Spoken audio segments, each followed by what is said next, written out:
Vamos embora que hoje a gente vai falar de X-Men. E, caça, mano. Sensacional. X-Men, Deus ama, o homem mata. Tá aí.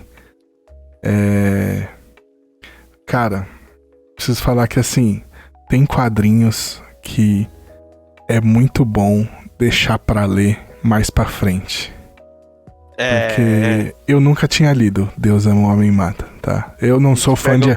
Eu não gosto de X-Men, no geral. Eu já não gosto tanto, sabe? Não curto muito. Tudo que eu li eu não curti tanto, tal. Então, se alguém lá atrás, 15 anos atrás, quando eu comecei a ler hardcore quadrinhos, alguém me desse esse quadrinho pra ler, talvez não teria o impacto que teve eu lendo ele hoje. As coisas, né? Eu li ele hoje. Hoje, antes da gente começar a gravar de manhã aqui, eu tava lendo esse quadrinho. Isso é louco, mano. Que absurdo. Excelente demais. Absurda história, cara. Absurda história. A gente vai falar um pouquinho mais disso aí, mas primeiro eu vou passar aqui a ficha técnica do quadrinho. Deus ama, o homem mata foi lançado nos Estados Unidos em 1982. No Brasil, a primeira edição dele é até interessante, que saiu pela Abril em 1988, e ela sai com o nome O Conflito de uma Raça, em vez... O Leandro Luiz de Delmanto, ele fala que quando ele foi publicar esse quadrinho que saiu na Graphics Marvel, né? Tinha uma coleção chamada Graphics Marvel da Abril. Ele fala que ele perguntou, só que ele sabia que o pessoal ia pegar.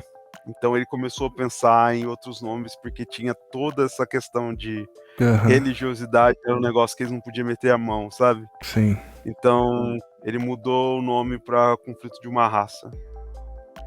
E aí entra em confronto com o que a gente falou do trailer de O Eleito, né?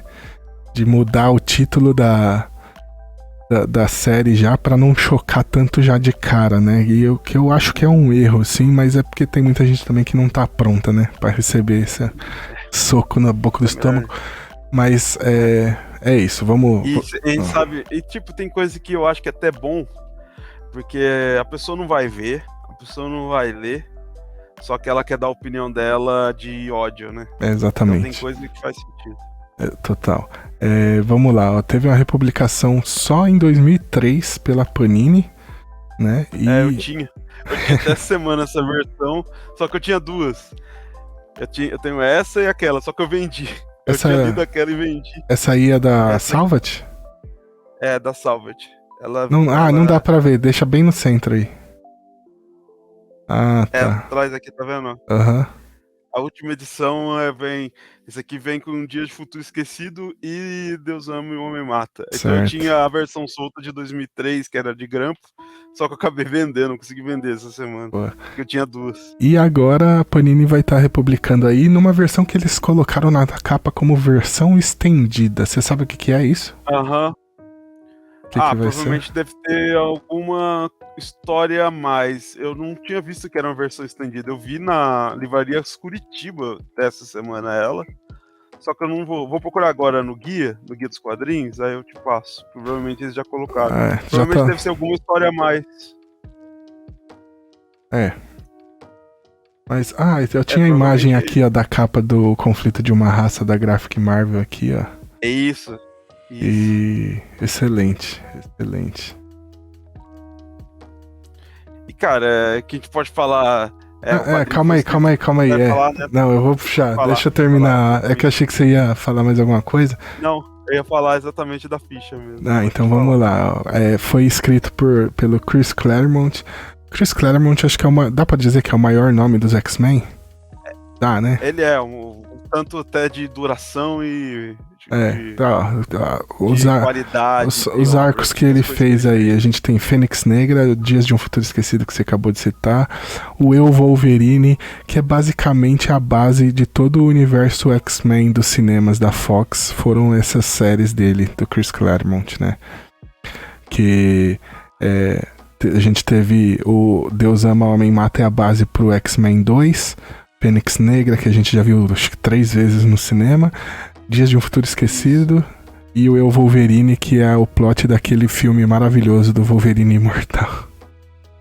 Mas tá aí, né? Tá o Chris Claremont Mas, pautando. mas a gente. Isso. E a gente pegando, a gente pega bem as referências, assim, dá pra ver, Sim. claro, na graphic novel. E o artista do quadrinho é o Brent Anderson. Ele fez vários capítulos aí do Astro City, por exemplo. Ele é um cara de arte pintada, né? O cara é muito bom. Muito bom. Então, vamos falar um pouquinho aí do quadrinho aí. Fala aí, traz aí o que você... Cara, foi uma indicação sua, você que escolheu esse quadrinho. Foi. E eu agradeço por isso. Eu tava lendo essa semana, tava relendo, tava com vontade de ler e eu tava com essas 2 edições. Aí eu falei, puta, cara. E foi bem quando eu consegui vender. Aí eu falei, eu vou ler essa versão aqui que eu vou vender mesmo. E aí eu peguei pra reler e foi tipo, cara, ainda bem que eu peguei pra reler. Porque é que nem você falou. Ele traz muita coisa nova quando você lê de novo, porque às vezes você lê e você fala, nossa, legal, cara. É uma história sobre como o mundo tem que aceitar os mutantes. Você às vezes coloca só no contexto sem entender a metalinguagem atrás, né? E isso é foda. Às vezes você só vai conseguir pegar isso depois de mais velho. E todo o jeito que fala da religião, do uso político da religião, tudo isso é muito bem trabalhado aqui. Demais, velho. Eu gostei muito. É o que eu falei, cara, tem quadrinho que é muito bom você esperar amadurecer um pouco pra ler. E esse veio, assim, ainda no momento que ele vem, assim, né, muito forte. É uma obra, cara, de 1982, cara. Tipo, mais de 40 anos, velho. E é atual pra caramba. Não, assim, é que tem momentos muito específicos que são muito parecidos. Você tem, por exemplo, que vai ter o padre lá vai fazer a missa no final pra todo mundo. Reverendo Striker vai fazer o bagulho na televisão lá pra todo mundo. E aí a galera já fica assim, pô, mas tem que dar palco pra esse maluco aí. E aí o presidente... Todo mundo que é que tá nas forças, assim, jornalista, presidente, policial, tá todo mundo assim, caramba. E, cara, isso é muito Brasil. E aí tem uma fala do presidente que ele fala assim que tem que todos os pontos de vista merecem ser ouvidos. E... Aí os caras até de nazista, os caras falam. Chega nesse... E é muito o que tá acontecendo hoje, né? É muito específico, eu achei isso muito bom.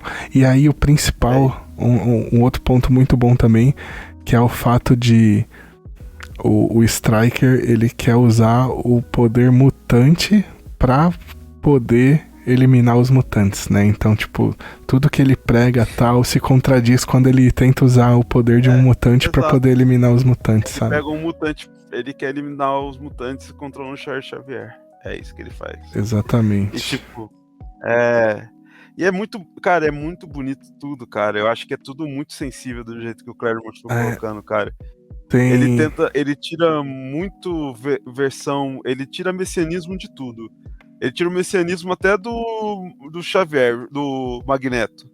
O Magneto desce do pedestal total porque ele sabe que ele tem que se juntar a todo mundo. Puta, o Magneto nesse quadrinho puta merda, excelente. Tá absurdo, cara. Ele tá absurdo, o Magneto nesse quadrinho. Inclusive, já citar também que toda a origem do Magneto, essa questão dele ter sido judeu e sobrevivido ao Holocausto, é criação do Chris Claremont, né? Ele que traz esse background pro Magneto que antes não tinha, ele era só o vilão mau.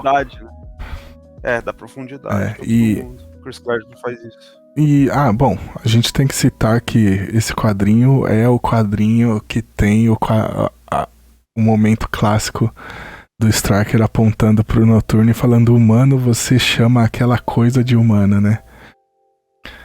Que é clássico. E é muito forte. A cor do personagem, né? A cor do personagem, ele ser um personagem Nightcrawler, né? E ele é só um personagem totalmente de cor escura. E ainda ele ia ser diferente dos outros, né? Exato. E é uma coisa assim que, cara, Que ele ser diferente visualmente, né, dos outros. Visualmente, é importante. Como que chama? A Lince Negra agora falou que era no Ariel? Lá. A Ariel aqui, que ela tá com um personagem que é a Ariel, que é a nossa Kate Pryde, né? A nossa Kate. E ela fala, cara, ele é uma das pessoas mais incríveis que eu conheço. Eu trocaria fácil. A Kate, ela tem um momento muito forte nesse quadrinho também, que é quando ela parte pra cima do moleque que tá falando vários absurdos pra ela parte pra cima pra bater nele. E aí aparece a mulher que é negra e separa ela. Sim. E aí ela fala... E aí ela solta, né? Ela solta um assim... E aí você vê assim que, tipo, ela solta aquilo que tá internalizado nela, mas você vê assim que até a visão que o Kretschmer é tão assim, que ele tá tão ligado assim, que ele sabe que é a visão do... No final, o jeito que o branco vai se tratar, né? Vai virar. Você gostaria que chamaria você desse jeito, mas, tipo, internalizando, ele sabe por que ele fala desse jeito, porque é o jeito que ela pensa, né? Ela tá fazendo uma segregação. Ela tá fazendo, mesmo sem ela perceber. Não, eu tô procurando um momento aqui que eu queria citar com exatidão, mas não tô achando. Que nesse momento a Kit fala pra mulher aqui, que achei aqui, cadê? Que ela fala assim, e se ele tivesse me chamado de chega de crioulos, né? Aí fala, você continuaria tão tolerante? E aí tem, tal, segue, e aí só a mulher pensando, né? Tipo, o Peter, eu chamo ele de Peter, né? O Colosso fala que a Kit falou sem pensar e que ela não quis dizer aquilo e tal. Mas só que é uma palavra que machuca pra caralho, né? Não, mas a mulher pensa, né? Só pensa, ela não fala, mas ela fala assim, claro que ela quis dizer tudo que ela disse, né? Não é que ela não quis dizer o que ela disse. Só que aí completa, né? E ela tinha toda a razão, né? Então é muito foda. É muito foda. E tipo, cara, a arte é muito linda. O quadrinho é pintada, né? Mas, cara, o roteiro do Claremont aqui tá tão foda que, tipo, eu acho que se fosse uma arte normal, a gente já tá continuando pagando um pau, porque apesar da arte ser linda, ela fica muito secundária por causa do roteiro, cara. Sim, sim. E mano, já começa muito forte com eles matando as duas crianças, né? Então já começa muito forte o quadrinho. Já. Mas por que você tá fazendo isso? É porque, tipo, é bizarro. O que a gente fez? Vocês nasceram, né? Tipo, nossa. Vocês nasceram. É muito forte. Ela pergunta por quê? Ela fala assim, porque vocês não têm direito a viver. É tipo, bizarro, velho. Negócio muito pesado. É muito, mas é foda. E aí, tem alguns pontos que eu queria citar aqui, que a gente falando, por exemplo, do Magneto, né, que é incrível nesse quadrinho o papel dele, e me emocionou muito no final, quando os X-Men falam que queriam que ele ficasse lá e tal, e ele fala assim, não consigo, não posso ficar aqui e lutar pelo que eu não acredito. E aí, só que ele fala assim, mas eu torço do fundo do coração pra que vocês consigam, né? Eu coloco tudo pra que eu não precise ter que fazer do meu jeito. Então tomara que o jeito de vocês dê certo, que aí eu não preciso fazer do meu jeito. Isso, puta, esse momento é muito bom e, tipo... Aí você entende toda a figura do Magneto. Exato. Poucos quadrinhos, porque é isso que e até o próprio... Várias vezes ele já comandou os X-Men, né? E aí esse peso do Magneto é tão foda que ele arrasta o Xavier junto, porque nesse momento ele chama o Xavier pra ir com ele, o Xavier quer ir, e aí quando ele fala pras crianças, né, o Ciclope e a Aurora não são mais crianças, mas quando ele fala pros X-Men, os X-Men falam... Então... Fala, não, a gente vai ficar aqui e vai lutar pelo que a gente acredita. E aí quando o Magneto volta pro Xavier, ele fala assim, não, o que eles acreditam é o que eu acredito, então eu tenho que ficar. Vocês, muito... tem que ficar. Por mais que... E aí, depois a Aurora chama o Ciclope e fala assim, eu tô muito orgulhosa de você, porque você agora tem... É por isso que eu falei, ele quebra até essa visão estigmatizada de você querer dar um nome pras coisas. Tipo, dar um nome. Ele é um líder. Ele tem que dar um nome.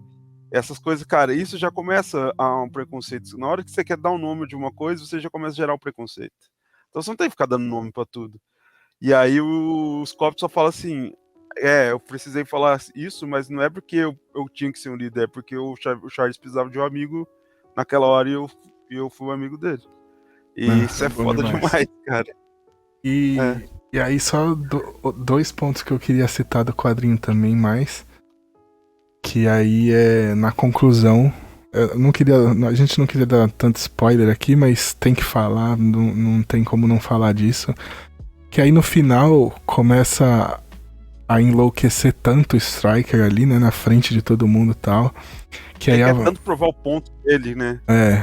Tanto que ele mata a mulher, né, que era a ajudante dele, jogando ela lá do... Porque ele começa a fazer um ataque usando os poderes do Xavier, o Xavier consegue encontrar... e começa a matar todo mundo que é mutante. E a mulher começa a morrer do lado dele, começa a sangrar do lado dele pelo nariz, e ela descobre que ela é mutante, ela começa a ficar desesperada, pedindo pra ele salvar, e ele fala que ela era a principal ajudante dele, que era crente pra caramba.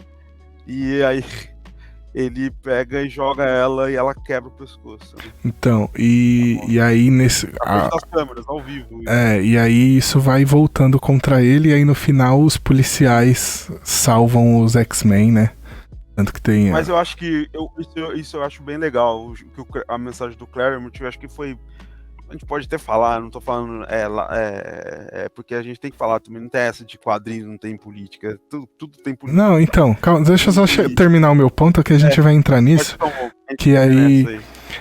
Aí tem essa questão da polícia ajudar os X-Men, e tem a outra questão de que, tipo, depois que eles salvam o Xavier, já tá tudo certo, eles conseguem destruir a máquina e tudo, e aí eles falam, vambora, e aí o primeiro a falar é o Ciclope, aí ele fala assim, não, acho que não adianta a gente ir embora, a gente tem que se posicionar contra isso que tá acontecendo e tal. E aí ele sobe no palco e começa o debate, né, entre os dois tal, que vai culminar no final no Stryker apontando a arma pra Kitty, e o policial mata o Stryker pra ele não matar a Kitty. E a fala do policial, que tipo, esse cara apontou uma arma pra uma criança indefesa, vocês acham que ele tá certo e tal. E é nesse ponto que entra assim que o foda da ficção é que as palavras, só a conversa resolve, né? Tipo, a polícia tá do lado dos X-Men, sabe? São coisas que a gente só vai ver na ficção. Não, tipo, eu acho que a gente teve uma ponta de... Esse ponto que eu ia chegar. A gente teve uma ponta de um pouquinho de esperança, foi quando a gente viu que não teve o golpe que os caras estavam querendo fazer aqui no Brasil, né? Mas eu acho que foi mais por incompetência desses caras do que porque relação. Assim... Mas tipo, sempre sem generalizar, mas você vê que os militares estavam do lado do cara. Né? Então, mas é isso, ele tentou falar que no final a lei, a ordem tá sempre do lado correto, né? Mas a gente sabe que não é sempre assim. Então, aí isso... Porque, tipo, todo mundo tá sempre se questionando. Fala, não, cara, esse cara tá falando merda. Tipo, e as principais figuras, né? Jornalistas, os policiais, os polícias estão sempre questionando isso. Só que a gente sabe que grande parte ia estar do lado desse cara aí. Então, e aí é aí que eu quis dizer que, tipo, na ficção, pelo menos, pode ter um final feliz, né? Nessa treta, pelo menos a ficção aceita isso, e é bom, não vai arruinar o quadrinho porque, não, mó mentirada, não, é bom pra caralho, nossa. Não, na discussão do Scott com o Reverendo Stryker, que eles começam a falar muito de. E como todo cara que é. Ele distorce as coisas para ele, né? Ele pega tudo que ele pega da Bíblia e ele quer transformar na realidade. Tipo, ele pega um. Ele não quer, né, ser chato assim nessas coisas, mas, pô, é um livro de 2000 anos atrás e você quer trazer pra cá e quer contextualizar tudo. Então o cara tá manipulando claramente Não, aquilo, né? sim, e E é só traz foda. as partes que são interessantes pra ele, que provam um ponto Exato, dele. pra Se ele, você exato. traz tudo, não Só faz o ponto sentido. dele. Isso, exatamente. E, cara, e aí nessa parte que ele começa a discutir, né, que ele aponta, né, pro Nightcrawler, né, falando se você considera aquilo humano, né, e aí ele fala, ela faz todas as qualidades boas dele e fala que das qualidades ruins dele, né, e, cara, isso fica muito claro que na época, né, como era um humano, né, ele era cientificamente um humano, mas porque ele tinha a opção sexual diferente, que era explodir no AIDS, né? A gente tá falando de 82. Ou etnia, a raça, eu não gosto da palavra raça, mas etnia diferente, assim, era tratado como se fosse outra coisa que tinha que ser exterminada, que não era do ideal daquele cara. E tudo isso foi contando a história dele, montando, né? Sempre tem um gatilhozinho que ele perdeu a esposa porque ele não perdeu a esposa, né? Ele matou o filho e a esposa tava. Ele matou a esposa também porque. Ele mesmo O matou a menino esposa e o filho, né? Não, acho que a o menino criança nasceu mata a mutante. esposa, um negócio assim, sem querer, ou É, morre por no causa... nascimento, é. E E, aí ela. a criança não E a matou criança ninguém, mata a né? criança. A esposa morreu, Ele mata. É, e aí ele exato. mata a criança Ele e mata a taca fogo. criança. E aí ele acha que é coisa do demônio e aí ele vira temente a Deus e quer cagar a regra pra geral. É Que é isso. geralmente o que esses caras fazem. Mas é isso. Foi uma porrada. Foi bom demais. E o que eu tenho pra falar é que eu perguntei pros meus amigos essa semana. Cara, você lê isso aí, você fala que o Marvel não tem clássico, é sacanagem, cara. Não, brincadeira. É de É uma brincadeira. baita história. Baita história. Recomendado demais. Eu procurei aqui. Os extras aqui é uma versão estendida mesmo. Cada número com 48 páginas. Então tem a história principal e essa versão estendida, que eu acho que deve ser quadros a mais, alguma coisa assim. Eu não tenho essa Estranho. versão pra dizer como que é. Vamos ver, né? Depois a gente arruma aí. De algum jeito. Já arrumo. Mas é isso, vamos. Panini não vai patrocinar nós mesmo, a gente arruma de outro jeito. Mas quadrinho excelente. Obrigado por essa recomendação que foi assim, mano. Me deixou atordoado, cara. Eu terminei de ler e fiquei meio atordoado, assim, bom demais. Não, eu acho que a gente tem que sempre procurar coisa que faz diferença pra gente. Total. Né? E também tem que. Mas aí eu acho que é bom externar isso com quadrinhos assim. Exato. É muito bom.